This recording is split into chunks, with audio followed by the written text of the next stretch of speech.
13-year-old Amy Turner vanished on what should have been an ordinary walk home, leaving her small town community gripped by fear. When her lifeless body was found days later in a remote forest, the brutal nature of the crime left investigators baffled. The killer had been meticulous, leaving no weapon, footprints, or obvious evidence behind. For months, the case seemed destined to go cold, until a single overlooked thread on her jacket unraveled the horrifying truth and led detectives straight to the monster hiding in plain sight. Amy Turner was the kind of girl everyone in her small town knew and adored. With her bright smile and endless curiosity, she had a way of making anyone feel at ease. She was an avid reader, an animal lover, and an explorer of the quiet, tree-lined streets where she grew up.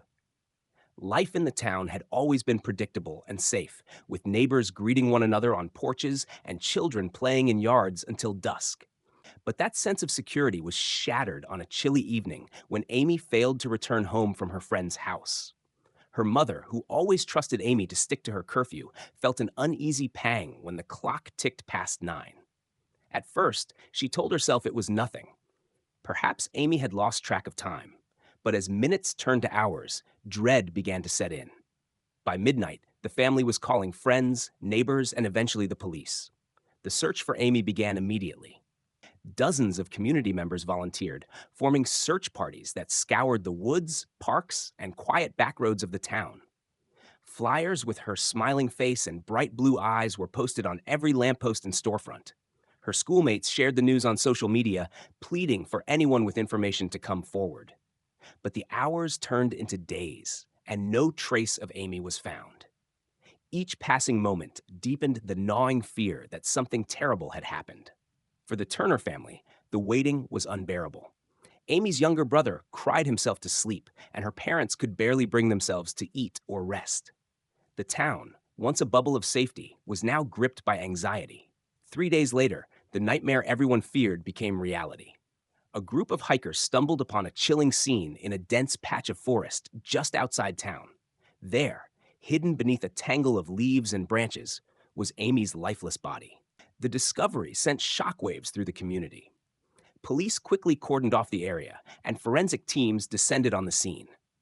The forest clearing, once a peaceful retreat for hikers and nature lovers, was now a crime scene. The brutality of the crime was apparent. Amy had suffered unimaginable violence, and the deliberate attempt to conceal her body suggested a calculated and sinister mind at work. For the investigators, it was a deeply unsettling case. The remoteness of the location meant there were no witnesses, no cameras, and seemingly no evidence left behind. The killer had been careful, meticulous even. Every officer working the case felt the weight of the responsibility. They weren't just solving a murder.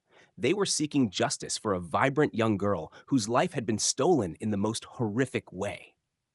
As news of Amy's death spread, the town fell into mourning. Vigils were held in her honor, with candles lighting up the streets as neighbors gathered to grieve and support the Turner family. Parents held their children a little closer, while children who once roamed freely now stayed indoors. The town had changed overnight, its innocence shattered by an act of unthinkable violence. The investigation into Amy Turner's murder began with an intensity rarely seen in the small town, as detectives knew that every moment without answers brought the killer closer to slipping away forever. The brutality of the crime, paired with the lack of obvious evidence at the scene, posed an immediate challenge. The killer's meticulousness left investigators with no clear leads, and the pressure to find Amy's murderer mounted with each passing day. The community, once bound together by trust, now teetered on the edge of suspicion. Police first turned their attention to individuals with prior records in the area.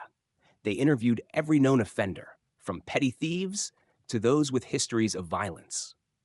One man, a loner with a reputation for trouble, was brought in for questioning after neighbors reported seeing him near the woods on the day Amy disappeared.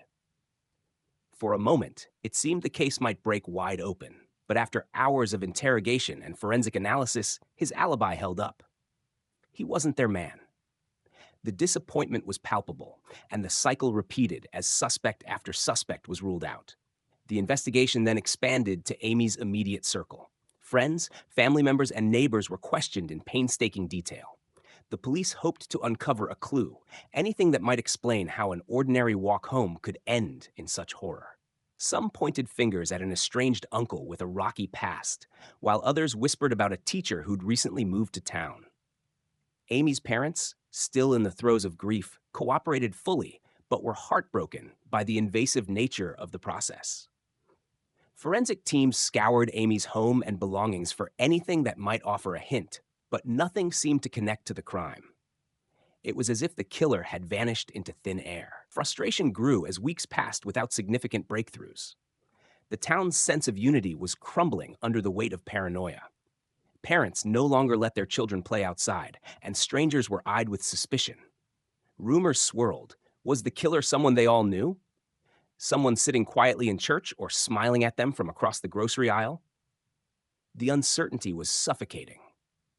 Detectives worked tirelessly, revisiting the crime scene, re-interviewing witnesses, and poring over Amy's digital footprint for any leads. They discovered she had sent a cheerful text to her best friend minutes before she disappeared, saying she'd be home soon. Beyond that, her phone offered no clues. It had been turned off shortly after she was last seen. Without surveillance footage or witnesses, investigators were left piecing together fragments of an incomplete puzzle. Meanwhile, Amy's family was thrust into an unbearable spotlight. News outlets descended on the town, their cameras and reporters probing for sensational angles. The Turners tried to stay strong, pleading with the public for any information that could lead to their daughter's killer. But behind closed doors, they were breaking, consumed by grief and the cruel question of why this had happened to their sweet, innocent Amy.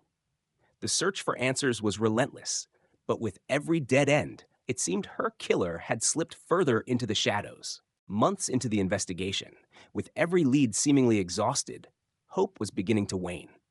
Detectives pored over evidence again and again, determined to uncover anything that might have been overlooked. It was during one of these painstaking re-examinations that a forensic analyst noticed something small, almost insignificant. A single beige thread was caught in the fabric of Amy's jacket. At first, it seemed like nothing. Clothing fibers were often present and could easily be dismissed. But there was something unusual about this thread. It didn't match the material of Amy's clothing or anything commonly found in her home. Curious, the analyst decided to run tests, unaware that this tiny detail would become the key to unlocking the entire case. The thread was analyzed under a microscope and subjected to chemical testing, revealing its origin. It came from a type of industrial carpet rarely found in residential homes. This wasn't just any fiber. It was from a specific blend manufactured for commercial or industrial use, typically in warehouses, storage units, or office buildings. This discovery was a turning point. For the first time, investigators had something concrete, an unusual piece of evidence that pointed directly to a location where the crime or the disposal of Amy's body might have occurred. The detective team shifted their focus, mapping out businesses, storage facilities, and other properties within a 50-mile radius that might use this type of carpeting. It was an enormous undertaking, but the urgency of the case demanded it. They also revisited witness reports, looking for anyone who had been seen near such properties around the time of Amy's disappearance. Slowly, a pattern began to emerge. Several witnesses mentioned a storage facility on the outskirts of town, a place that had always seemed nondescript and unremarkable, but now it was drawing closer scrutiny. The facility was owned by a man named Robert Hensley, a reclusive figure who lived a quiet, solitary life. Hensley had no prior criminal record and had managed to avoid suspicion during the early stages of the investigation. His property had not been searched initially because there was no direct link to Amy. But now, with the discovery of the thread, his storage units became a focal point. Detectives obtained a warrant and conducted a thorough search. Inside, they found exactly what they had feared. One of the storage units contained a section of the very carpet that matched the fiber found on Amy's jacket. The unit also held chilling evidence: a hairbrush belonging to Amy, her backpack tucked away in a dark corner, and several items of her clothing.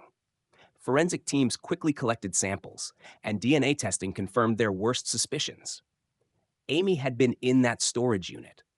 The thread had been a lifeline in a case that seemed destined to go cold. What was once an overlooked fiber had now become the linchpin of the investigation, leading detectives directly to a location connected to Amy's final moments. It was a chilling reminder that even the smallest detail could hold the power to unravel the most tightly kept secrets. With the evidence mounting against Robert Hensley, detectives began piecing together a clearer picture of the man who had managed to evade suspicion for so long. Hensley was known in the community, but only faintly, a quiet, reclusive figure who rarely interacted with others. He operated the storage facility as a side business, living in a small, rundown house on the edge of town. Neighbors described him as peculiar but not threatening, a man who kept to himself and rarely ventured beyond his daily routines. Yet, beneath his unassuming exterior, a far darker truth was emerging. The search of his storage unit had unearthed critical physical evidence linking him to Amy's murder. But investigators needed more. They delved into Hensley's past, uncovering a trail of troubling patterns. He had moved from town to town throughout his life, never staying in one place for long. Though he had no prior convictions, police discovered multiple complaints from former neighbors about his odd and sometimes unsettling behavior. He had reportedly been seen loitering near schools and parks, watching children from a distance. These reports had never led to charges, but in hindsight, they painted a chilling picture of a predator hiding in plain sight. While detectives worked to strengthen their case, Hensley was brought in for questioning. At first, he denied any involvement, his demeanor calm and unbothered. He claimed he had no knowledge of Amy Turner or her murder, insisting the evidence found in his storage unit was planted. But as investigators pressed him, his calm began to crack. His story became inconsistent, and the subtle hints of arrogance in his responses gave way to frustration. The turning point came when DNA evidence from Amy's belongings found in his unit matched samples taken from Hensley. Faced with irrefutable proof, his denials grew weaker, and his demeanor shifted from calm to agitated. The case against him became stronger with every passing day. Detectives uncovered surveillance footage showing Hensley's truck near the area where Amy's body had been discovered on the night she vanished.